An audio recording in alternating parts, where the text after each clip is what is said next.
the NOAA weather radio tone and same alert systems. This test is conducted each Wednesday at 11 a.m. Specially programmed receivers are alerted for specific watches, warnings, and advisories. In the event that severe weather is expected on Wednesday, or there is inclement weather, the test is postponed to the next fair weather day.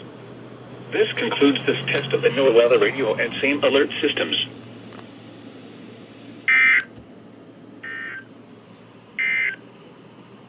Now for the official...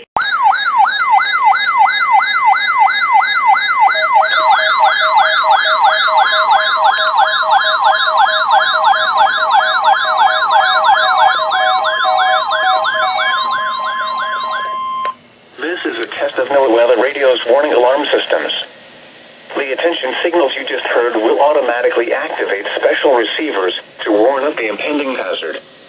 Reception of this broadcast and the warning alarm feature will vary with distance from the transmitter.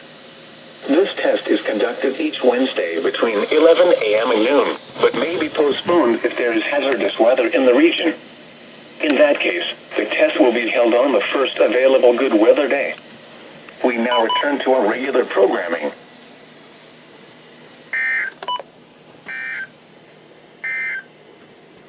Recreation forecast for Lake Winnipesaukee.